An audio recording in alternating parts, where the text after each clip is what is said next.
Mitología y bestiario de Aragón.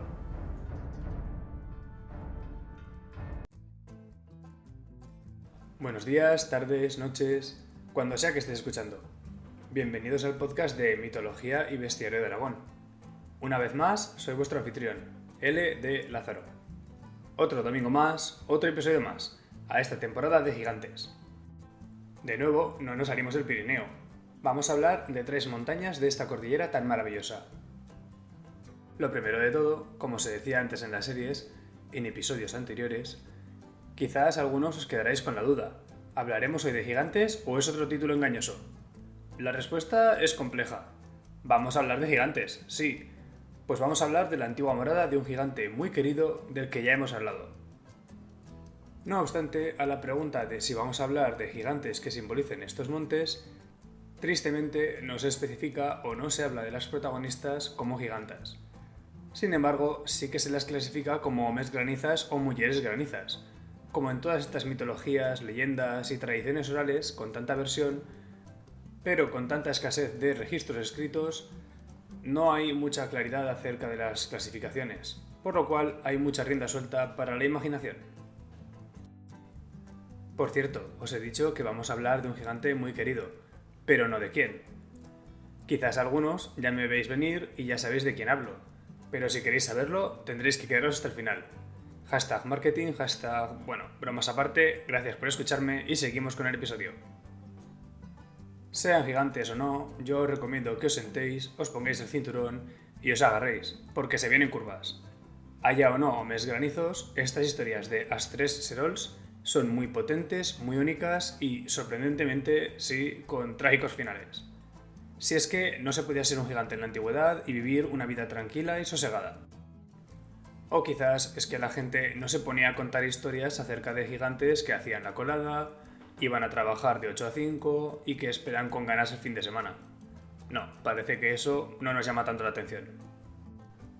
Un último comentario antes de empezar, y es que espero que hayáis tenido un feliz día de Aragón, este pasado jueves 23 de abril de 2026. Así pues, comencemos. As-tres Serols, Serols As-tres. Es el nombre que reciben 3 montañas hermanas del Pirineo. Su origen, como el de casi todos o todos los picos del norte de España, es de leyenda, o leyendas en plural. Así que, sin más dilación, comencemos con una de las versiones más conocidas de esta leyenda.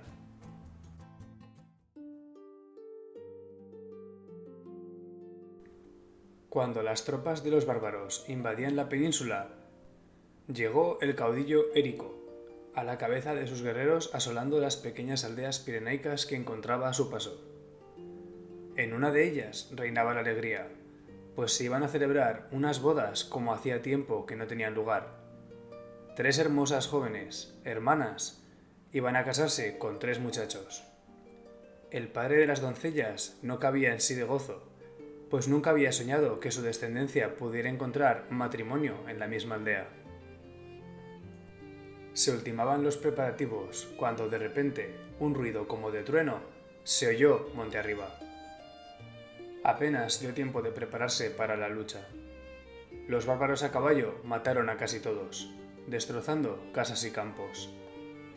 Algunas mujeres lograron huir y esconderse en las cuevas cercanas. Los guerreros invasores, tal como habían llegado, se fueron llevándose con ellos cuanto pudieron, además de algunos prisioneros. Los 3 novios y el padre de las hermanas, aunque heridos y maltrechos, habían salvado la vida, pero no su libertad, y fueron forzados a ir con los bárbaros. Llegó la tarde y el silencio a la aldea. Volvieron las 3 hermanas y, desesperadas, buscaron en vano el cuerpo del padre y sus pretendientes. Entre los cuerpos de hombres muertos y agonizantes, hallaron a un guerrero visigodo herido y abandonado por sus compañeros. Aunque muchas mujeres, ahora viudas y huérfanas, pedían venganza, las 3 hermanas se compadecieron del herido, y a pesar de la incomprensión de todos, le atendieron. El guerrero pensó en salvar la vida, y mediante promesas convenció a las 3 inocentes doncellas de que les devolvería a su padre y a sus pretendientes si le llevaban a un campamento visigodo. Acceden las hermanas y conducen al guerrero con los suyos. y allí quedan durante días, exiliadas y abandonadas, sin atreverse a volver a su casa en ruinas, y sin que el hombre al que salvaron la vida cumpliera su promesa. Al fin les asegura que sus pretendientes se han unido a los bárbaros, y no solo eso, habían abjurado de su fe y se habían casado con 3 mujeres visigodas. Mientras esto ocurre, en realidad, el padre y los jóvenes habían logrado huir, y a punto estuvieron de regresar a su aldea, pero son de nuevo apresados y las tropas godas los asesinan. Las 3 muchachas, desesperadas, sintiéndose traicionadas y no encontrando ningún sentido a su vida, acceden a casarse con el guerrero extranjero al que salvaron y con otros 2 compañeros. Despechadas, también se convierten al arrianismo. Pero la misma noche anterior a las bodas, el espectro doliente del padre irrumpe, airado, en sus tiendas, para lanzar sobre sus propias hijas una terrible maldición por haber renegado de su sangre. Llenas de pánico y terror, las hermanas huyen hacia las montañas. Han decidido morar allí, en soledad y penitencia, y construyen con maderos y piedras 3 chábolas. Pero la maldición de su padre las persigue, y, un día, las tinieblas caen sobre sus casas. Un terrible vendaval asola el lugar y la nieve entierra a las muchachas. Con un ruido ensordecedor, las mismas rocas se remueven de la tierra y aparecen sobre el sitio donde yacen las 3 hermanas gemelas, que sepultan para siempre aquellos desdichados cuerpos.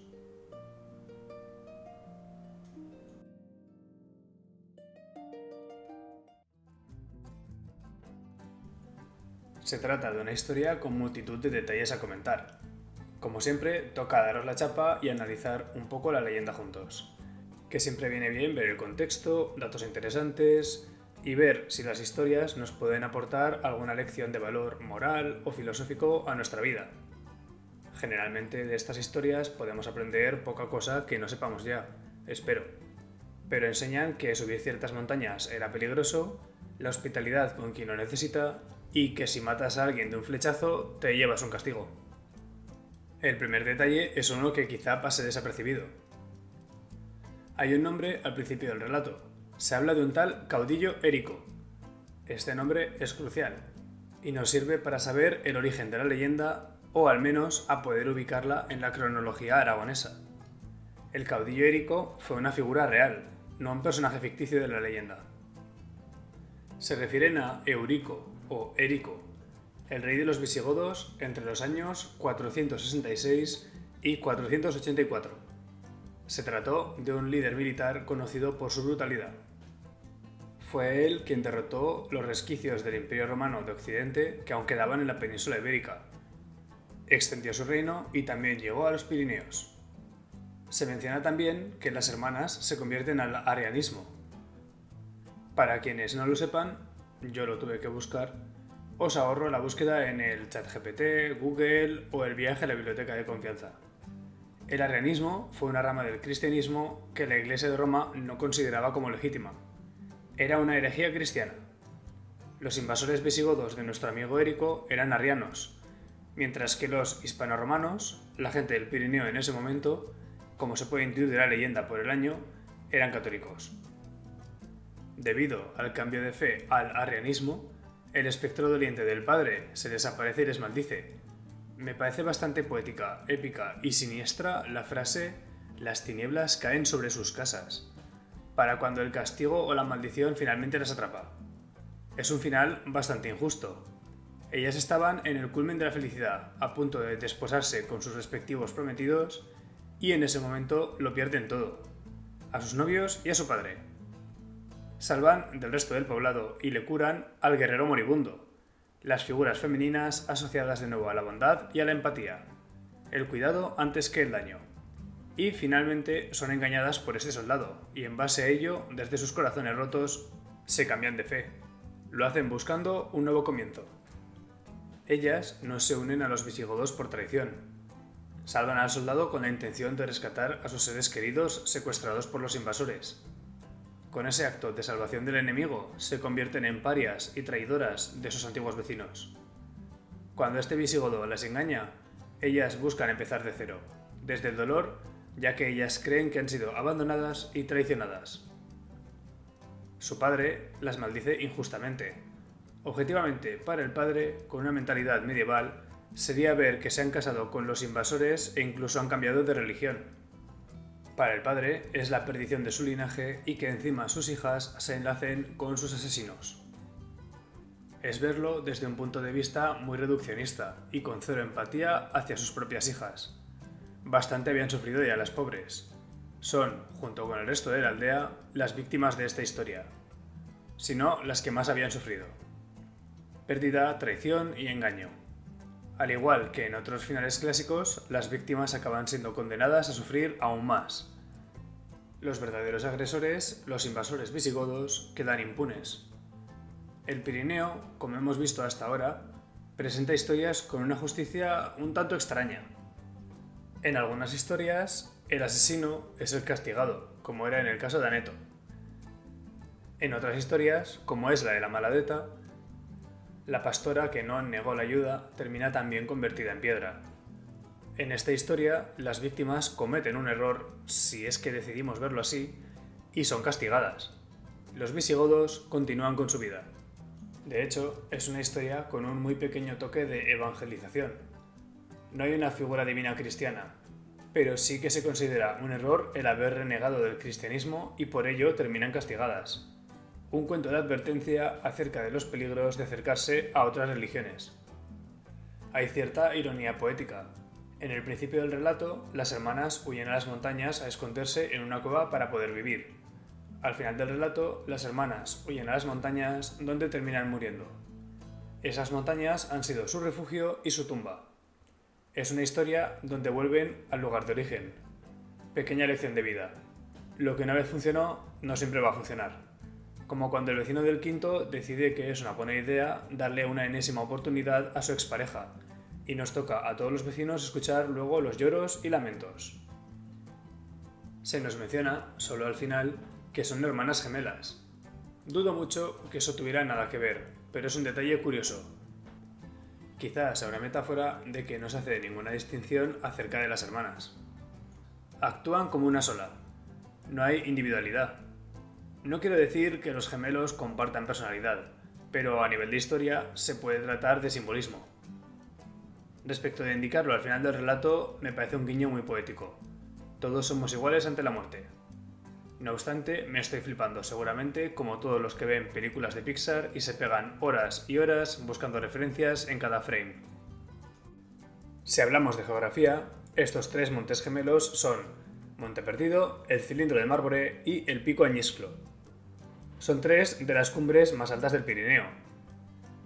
Cerca de las Tres Herols se pueden encontrar otras tres cimas conocidas como las Tres Marías, que además tienen una historia muy similar, que si eso ya contaremos en otra ocasión.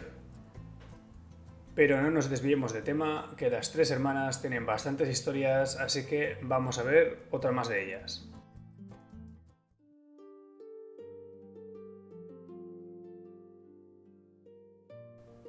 Las tres hermanas, las tres aurores, eran las tres hijas de un poderoso señor de una tribu que hacía sentir su poder por aquellos parajes.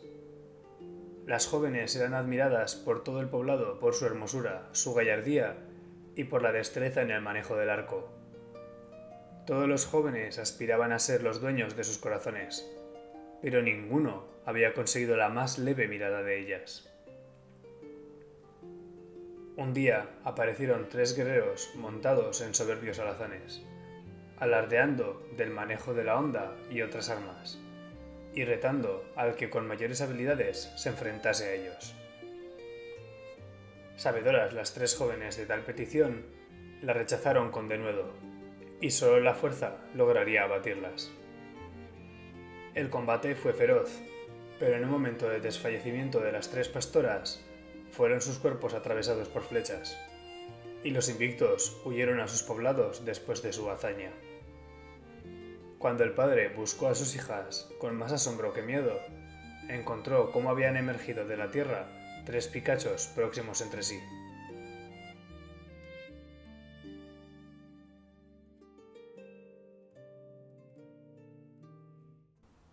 En ambas versiones de la leyenda, a pesar de ser bastante diferentes, vemos como el resultado es el mismo: el trágico desenlace de las tres hermanas. También en esta historia, los guerreros asesinos quedan impunes, al igual que los invasores visigodos. Además, estas hermanas actúan, de nuevo, como una sola. No hay individualidad. También en ambas historias se menciona a los padres, pero no a las madres. ¿Podría haber algún simbolismo oculto o quizás sea mera casualidad? En esta versión son pastoras guerreras, lo cual siempre está genial. Es una versión diferente, eso da más riqueza y a más historias mejor. En la primera historia vemos que las protagonistas presentan bondad, inocencia e inteligencia, pues buscan la forma pacífica o inteligente de recuperar a sus seres queridos. En esta segunda leyenda se defienden de los guerreros, pelean de igual a igual. El final es el elemento común, la tragedia.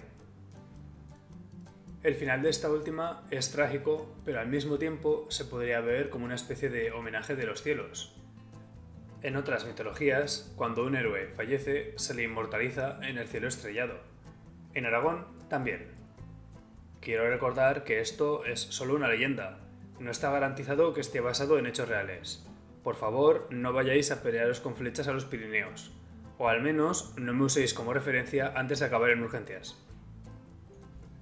Y de nuevo se usan flechas. Sí, sé que era un arma muy común en aquella época. Sería un tanto extraño que tuviéramos una historia en la que saliera el turbón con un lanzallamas. No obstante, es un simbolismo sencillo y curioso. Un arma usada para la caza, cazar para conseguir sustento para vivir, se utiliza para quitarle la vida a alguien. Pero es un arma fatal que ya se ve repetida en multitud de historias a lo largo del Pirineo.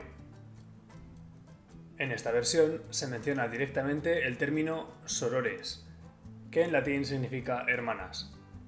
En aragonés sería la evolución de la palabra serols, término que significaba reyes en aragonés. Este significado tiene sentido ya que hay otra versión que nos cuenta el origen de estos picos hermanos relacionado con monarcas. Esa leyenda dice así: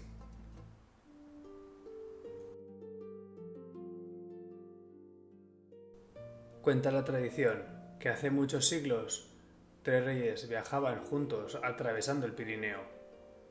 Cada uno gobernaba un territorio distinto, pero compartían amistad y un mismo destino. Durante su travesía, una feroz tormenta sorprendió a la comitiva. El frío, el viento y la nieve hicieron imposible avanzar. Desorientados en plena montaña, los 3 reyes pidieron auxilio al cielo. Pero la ayuda no llegó. La tormenta fue tan intensa que los 3 murieron en el mismo lugar donde hoy se alzan las cumbres, convertidos en piedra para siempre. Según la leyenda, la montaña decidió conservarlos para siempre. Sus cuerpos quedaron convertidos en roca, transformados en picos grandes que desde entonces vigilan el valle. Así nacieron las 3 Serols.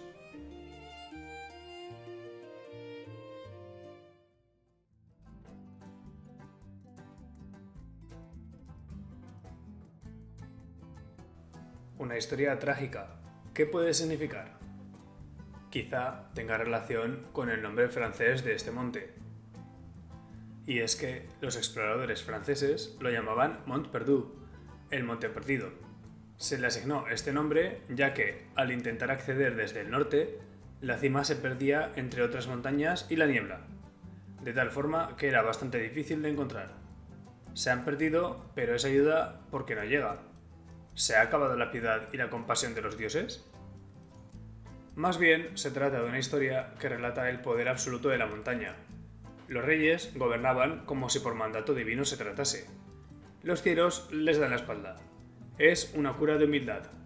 No están perdidos, es el monte perdido. La montaña es la naturaleza, no entiende de coronas, estatus o riqueza. Que los 3 monarcas perezcan es la ironía de que todos los hombres son iguales frente a la muerte y frente a la montaña. No se puede domar al gigante de piedra, este siempre gana. Ramón J. Sender nos ofrece otro relato en el que, a diferencia de las otras horrores, aquí no es un castigo a la infidelidad espiritual, sino un premio a la solidez de la fe cristiana. Ese relato dice así. En un antiguo monasterio de monjas bernardas en el valle de Bielsa, algunas se entregaron al mayor desenfreno sexual, promovido por el capellán del convento y 3 hidalgos, a excepción de las 3 sorores, Clara, Ana y Pilar. De todo ello da fe un legajo encontrado en el archivo de Simancas, en el cual se reflejan los acontecimientos según los vio un visitador del rey Felipe II, llamado Gómez Laín. Las 3 monjas fieles tuvieron un trágico final. Sor Ana se ahorcó, Sor Clara fue asesinada y Sor Pilar murió encerrada, de hambre y terror. Sus cuerpos serían enterrados en el monasterio de las Huelgas de Burgos, y el recuerdo de su pureza y martirio queda en esas 3 moles, con sus picos nevados.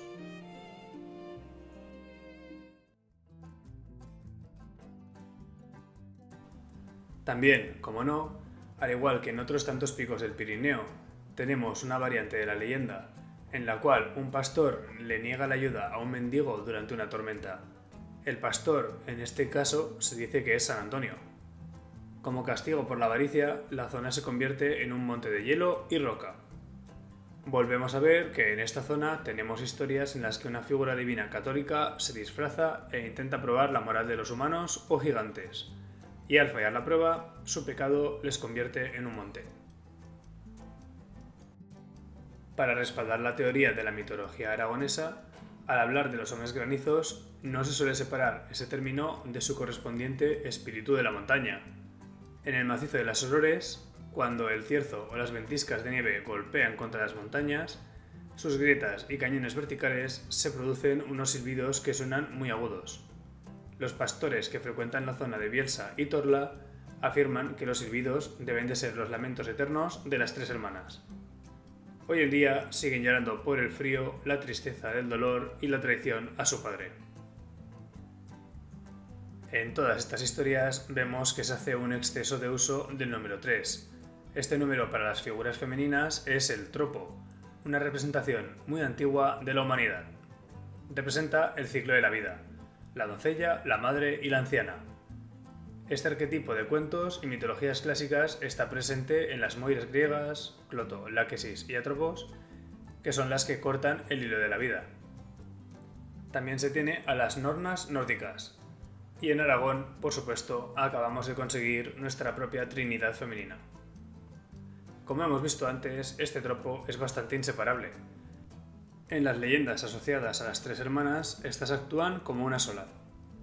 No sabemos los nombres, apenas hay diferencias entre ellas. Al final, es difícil buscar mitos individuales de cada pico, pero no imposible, por lo que hemos hecho un poquito de investigación y hemos encontrado algunas historias para ver si podemos conocer mejor la historia de cada una de las hermanas. Vamos a comenzar con el cilindro de Marboré. Su propio nombre, cilindro, y sus paredes lisas y glaciares son los motivos por los cuales se considera la torre inexpugnable del Castillo de las Hermanas, aunque no hemos visto ninguna alusión a alguna torre o castillo, lo cual resulta bastante curioso. Quizás sea el castillo donde vivían las 3 princesas hermanas, o quizá se trate de alguna versión que se haya perdido, en la cual las 3 hermanas o una única princesa que daría vida al cilindro se relacionaría con las torres. Ojalá esta historia perdida sea una historia con final feliz, que madre mía con los pobres hombres granizos que no les dimos ninguna tregua. La historia de la dulera de Marboré nos la trae Rafael Andolz en su libro Leyendas del Pirineo para niños y adultos, y en ella nos habla de una anciana despierva. Dice lo siguiente: Érase una vez una ancianica muy pobre que vivía en el barrio de arriba, en Es Morés. Ella solita, sin otra compañía que sus recuerdos de días ya muy lejanos Y sin otros medios de vida más que las 4 perras que trabajosamente se ganaba llevando a pastar la dula, es decir, las vacas del lugar, que no subían al puerto. Aquella mañana de verano había madrugado más que de costumbre. Las vacas apenas encontraban nada en el circo de la Pineta y los prados de la Larry, que ya los habían repasado otros rebaños. Había que subir hasta Marboré en busca de la jugosa hierba que solamente se daba en su tasca. Allí se quedaría unos días hasta que aflojase la calor. Dormiría en la casucha refugio, bebería agua del arroyo y rezaría y cantaría. Aún no se había apagado la última estrella cuando emprendía el camino, pero iba feliz. Como siempre, aunque cansados y sus menos trabajados remos apenas le llevaban cuesta arriba, y a veces tenía que agarrarse al rabo de una vaca para que la remolcase. Y por fin, las praderas de Marboré. Creía la buena mujer que no iba a llegar. El sudor le empapaba todo el cuerpo, las rodillas se le resentían, los pulmones exigían más aire, y pensaba con una sonrisa en los tiempos en que, de zagala, se había hecho 100 veces el mismo camino sin detenerse ni un solo momento como no fuera para recoger alguna valla silvestre. Y de repente, al abrir de nuevo los ojos, se le resistieron a creer lo que veían. 2 señores ricamente vestidos se le habían presentado delante, sin salir de ningún sitio. Uno de ellos, el más joven y hermoso, la miraba con intenso cariño y le preguntaba: «¿Qué hace usted aquí, siendo tan vieja? ¿Es que no tiene miedo a los lobos y a las tormentas?» «No lo sé, señor, ni me lo pregunto. Tengo que ganarme la vida. Así lo he hecho siempre y así lo seguiré haciendo hasta que Dios quiera. Es verdad que ya me canso mucho arreando las vacas, que son muy tozudas. Pero aquí está, en este prado, la mejor hierba del mundo, que renace todas las primaveras debajo de la nieve». Viendo su aspecto demacrado, volvió a preguntarle el visitante: «¿Cuánto hace que no ha comido nada?» «El pan y el queso se me acabaron ayer, pero tengo 2 días de leche de vacas y agua del arroyo». «Pues ahora vamos a matar un ternero y nos lo comeremos». «Es imposible, señor». «Porque no son míos. Pero si ustedes tienen hambre, yo ordeñaré una vaca y les buscaré fresas y chordons en el pinar de ahí abajo». «No se preocupe, buena mujer. Haga lo que le digo».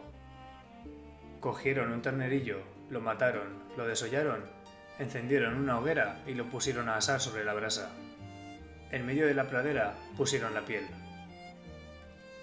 «Los huesos dejadlos encima de la piel, no los tiréis al suelo», había advertido aquel señor al empezar a comer, y así lo hacían.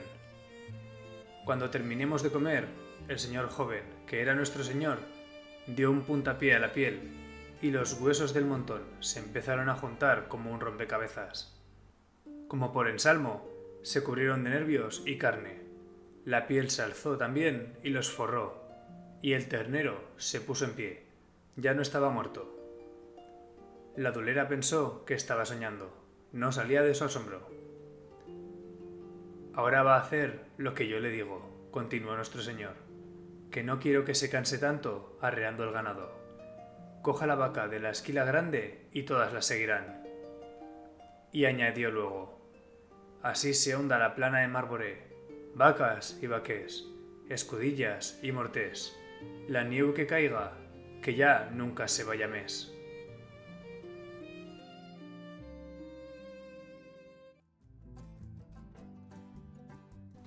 En este relato, con influencia de figuras católicas, se relata el milagro obrado de la nieve eterna.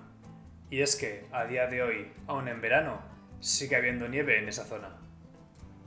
En este relato, Jesucristo ayuda a la pastora anciana, obrando milagros de resurrección y nieve que siempre perdurará. Además, reduce la carga de trabajo de la dulera, haciendo que el resto de ganado sigan a una pieza en concreto, la cual será muy dócil hacia la dulera.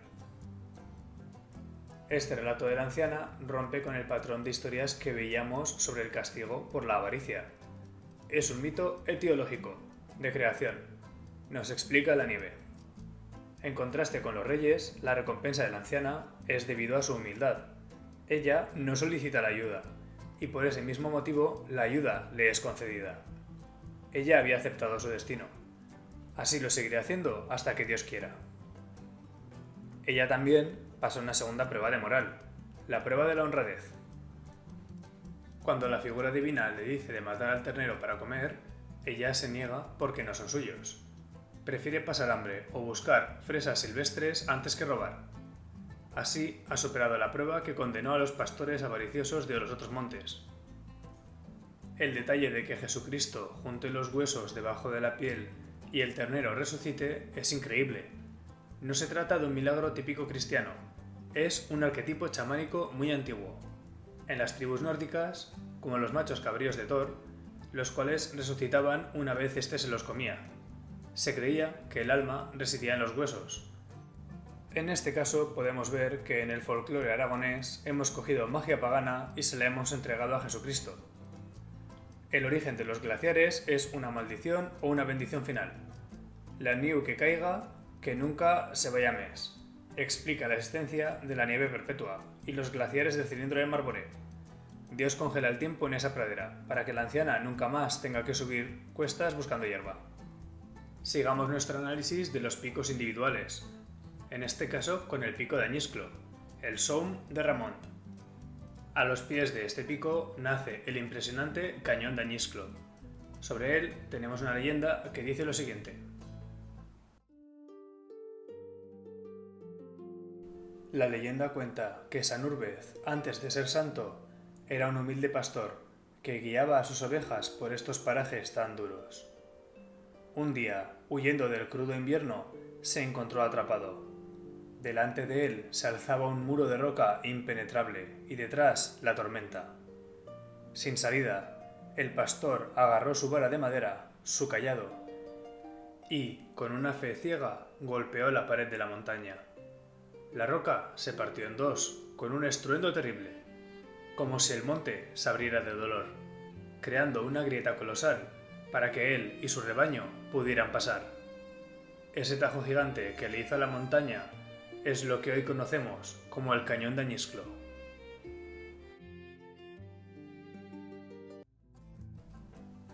Como podemos ver, el folclore aragonés ha hecho lo mismo que ya ha hecho en otras ocasiones. Y es que en la historia de Oto y Felicio, ambos mantenían los brazos elevados al cielo para ayudar a Garci Jiménez para ayudarle en su batalla, un acto que hizo Moisés en el Antiguo Testamento. En este aspecto se repite, volvemos a hacer una referencia a Moisés, ya que éste partió las aguas del Mar Rojo con su bastón para escapar de los egipcios. En este caso, se trata de un santo que utiliza su bastón para partir una montaña. Es un mensaje similar al que hemos visto en la historia de Marboré, ya que en estas historias lo que solemos observar suele ser arrogancia, egoísmo, y esas personas terminan castigadas. Sin embargo, en estas historias los santos o gentes de fe consiguen grandes recompensas. Y bueno, finalmente lo mejor para el final. Hablemos del tercer y último monte, que es el Monte Perdido. Bueno, no es que fuera la mejor de las hermanas, pero quizás sí que sea la más conocida. También, al principio, he mencionado que aparecería un ser muy querido por todos, del que ya hemos hablado en episodios anteriores. Efectivamente, en esta montaña tenemos el Palacio Mágico de Atlant, flotando entre sus nubes. Este Atlant consigue colarse en todas las historias. Se le conocía también por otro nombre, Ovielo, lo cual significa el Viejo. Se trata de un personaje un tanto indeterminado, asociado a estas creencias populares. Atlant es un misterioso carácter, quizá un resquicio de un mundo pasado. Se rumorea que fue descendiente de los míticos atlantes. Como indicamos, su hogar lo construyó él mismo. Este tenía aspecto de anciano ermitaño, de barbas blancas. Este anciano ya levantaba sospechas entre las gentes porque ninguno sabía cómo un ser tan anciano y débil de aspecto había podido construir tal cabaña, pues era semejante al tamaño de las mismas montañas. Las piedras parecían rocas arrancadas de la tierra y las vigas eran semejantes a árboles enteros. Acabó siendo conocido en todas partes. Y eran multitud las historias y falordias de las cuales él era protagonista. En otras historias, Atland era un renegado de las guerrillas combatientes contra los guerreros invasores del Imperio Romano. En la imaginación de otros, era un bandido que atesoraba tesoros y riquezas en las cuevas de los montes. Sea quien fuera, de una cosa hay certeza. Con sus mágicas habilidades, fue capaz de construir, en el inicio de los tiempos, el Palacio Mágico de Monte Perdido, un castillo que flota en las nubes sobre la cima de dicho monte. Atland fue quien gobernó sobre dicho lugar hasta el día de su muerte. Se dice que tenía un bastón de oro con el cual inoculaba vida a monstruos de piedra y mármol que vivían con él. Con su muerte hay toda una leyenda aparte, ya que se dice que él mismo era un dios al cual enviaron el resto de los dioses para construir ese palacio que serviría como morada y puente entre los hijos de la tierra y los hijos del misterio. La construcción tomó varios siglos de trabajo duro y mucho secreto. Finalmente, el palacio, con sus 4 torres, eran custodiadas por bestias talladas en tierra. El palacio está edificado utilizando poderosos hechizos y nunca se vio una construcción más esplendorosa, capaz de igualar al mismo templo de Salomón. Se dice que está construido en base a la imagen y semejanza del paraíso terrenal. Hay floridos prados y jardines, regados por cascadas. Murallas y torres lo protegen. En él habitan fieras de todas las razas, como tigres, panteras, leones, onsos. Los animales estaban espirituados, bajo un hechizo, y la mayor parte del tiempo estaban en forma de estatua de mármol, cobrando vida solo por la voluntad de Atland. Se trataba de un palacio tan hermoso que Atland lo hechizó para que no cualquiera pudiera entrar, o verlo siquiera, ya que solo era visible para algunos elegidos que poseían el don de la segunda visión. Por si fuera poca precaución, el palacio tenía una forma de acceso, a lomos de un pegaso o de un dragón, si no, no se podía subir. Con lo cual, la entrada quedó bastante limitada, quedando así fuera del alcance de posibles visitantes no deseados, no solo humanos, sino también seres de leyenda que habitaban en el Aragón antiguo, como eran los gigantes. La leyenda de Atland dice que se disponía a recibir a Moro, el hijo del misterio, y Elvira, la hija de los hombres, pareja que había sido elegida para consumar el amor entre ambas razas. Aneto, gigante de la zona, se enteró y comenzó a sentir celos de las razas que tenían el favor de los dioses antiguos. Aneto quiso interponerse, y cuando Atland estaba guiando a la pareja a su palacio, Aneto surgió de la niebla, y antes de que el dios pudiera defenderse, le asesinó con una flecha mortal de fuego. El castigo que se le proporcionó a Aneto ya lo conocemos, pues se dice que los dioses antiguos gritaron al unísono desolados. Cuando Atland cayó al suelo, el cielo se cubrió de nubes negras, pues Atland era su luz. Un rayo cayó al suelo, generando una grieta a los pies del gigante. La grieta creció y se lo tragó, atrapándolo por siempre bajo una montaña de piedra y hielo. Aneto murió instantáneamente. En esta versión de la leyenda se confirma la muerte de Aneto. Y son los mismos dioses los que lanzan un rayo al suelo, que no al propio Aneto. En esta versión podemos ver que aquellos responsables del castigo de Aneto son los dioses. No obstante, hay otras versiones en las que el responsable del castigo de Aneto es el propio Palacio Mágico. Y es que el Palacio Mágico fue aquel que desató una profecía que Atland había escrito en un lenguaje de runas antiguas. Esa profecía decía lo siguiente: una flecha arrebatará al constructor y lo devolverá hacia los cielos, y cabalgará sobre su poder. Y el fuego de los cielos hallará un enemigo, y caerá sobre él. Hendirá la piedra, y se alzará la montaña, y será tan alta como su maldad. La leyenda del Palacio Mágico de Monte Perdido la relata Roberto Puyo de Columna en Aragón Histórico, Pintoresco y Monumental. El tomo dedicado a Huesca se publica en Zaragoza en 1889. Este autor recoge la información de M. Florentín Ducos y de Ariosto, según explica Alberto Serrano en su Guía Mágica de la provincia de Huesca. Según otra fuente, el libro de Aragón en el País de las Maravillas, de Juan Domínguez La Sierra, se clasifica al dios Atlant como un nigromante. Sí, uno de esos magos oscuros de D&D en los que se dedican a levantar a los muertos de las tumbas, revivirlos y usarlos para siniestros planes. Este mago tenía una misión, la cual era asegurar la seguridad de una unión, de cuyo fruto nacerían los seres nacidos de la fantasía y de la realidad. Se trata de una historia de un mito de la creación aragonés, un génesis pirenaico. En otros relatos se habla del dios como un bandido, cuyo castillo estaba hecho de acero y en su interior habitaban prisioneros.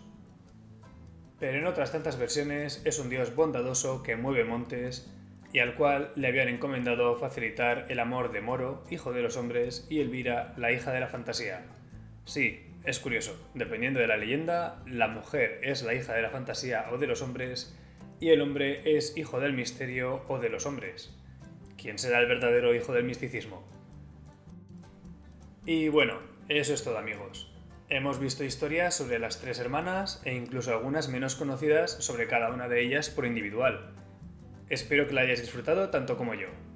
Nos vemos la semana que viene con más gigantes aragoneses. Hablaremos de una historia de amor correspondido. Gratal y Gabardiela. ¿Tendrán un trágico final o serán los primeros hombres granizos en vivir felices y comer perdices? No os lo perdáis. Os mando un saludo y os deseo una buena semana.